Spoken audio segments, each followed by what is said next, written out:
বেলজিয়ামৰ এগৰাকী 90 বছৰীয়া বৃদ্ধৰ গাত ক'ভিডৰ দুটা ভেৰিয়েণ্ট একেলগে পোৱা যায় আৰু তেওঁ ক'ভিডৰ দুটা ভেৰিয়েণ্ট আলফা আৰু বিটাৰ আক্ৰমণত পৰি 5 দিন পাছতে মৃত্যুমুখত পৰে। ৱৰ্ল্ডৰ এইটো প্ৰথম কেছ য'ত এগৰাকী পেচেণ্টৰ তাতে দুটা ক'ভিড ভেৰিয়েণ্ট পোৱা গৈছে। ইৰাকৰ এখন হস্পিটেলত জুই লগাৰ ফলত ইয়াত চিকিৎসাধীন হৈ থকা ক'ভিড-19 পেচেণ্টসকলে মৃত্যুমুখত পৰে আৰু এতিয়ালৈকে 92 জনৰ মৃত্যুমুখত পৰা বুলি জানিব পৰা গৈছে।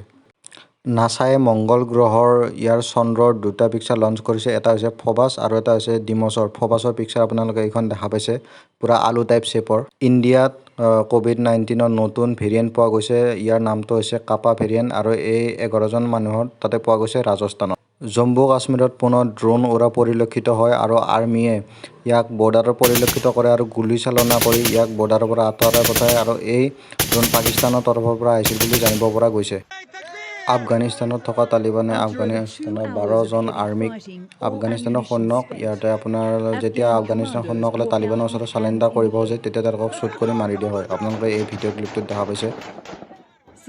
যেতিয়া তেওঁলোকে চালেণ্ডাৰ কৰিব যায় তেতিয়া তেওঁলোকক গুলীয়াই হত্যা কৰা হৈছে আফগান সৈন্য বাহিনীক।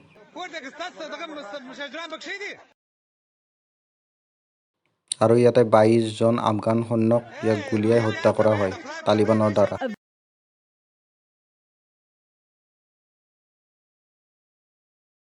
চাইনা আৰ্মীয়ে পুনৰ ইণ্ডিয়াত প্ৰৱেশ কৰে আপোনাৰ লাডাখ এৰিয়াত।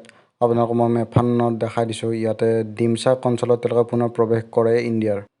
ইৰাণৰ ৰেলৱেৰ ওপৰত চাইবাৰ এটেক সংঘটিত আৰু ইয়াৰ ফলত গোটেই ইৰাণৰ যিমান ৰেলৱে যাত্ৰী আছিল বা ৰেল পৰিবহণ বিভাগ আছিল সকলো স্তব্ধ হৈ পৰে আৰু ইৰাণে কৈছে এই চাইবাৰ এটেক আমেৰিকাই সংঘটিত কৰা বুলি। মেছি যি এগৰাকী বিশ্বৰ প্ৰসিদ্ধ ফুটবল খেলুৱৈ তেওঁক এতিয়া বিড়িৰ পেকেটতো দেখা পোৱা গৈছে। এতিয়া কি ক'ম আৰু মানে চবতে চবেই কপি কৰা হৈছে।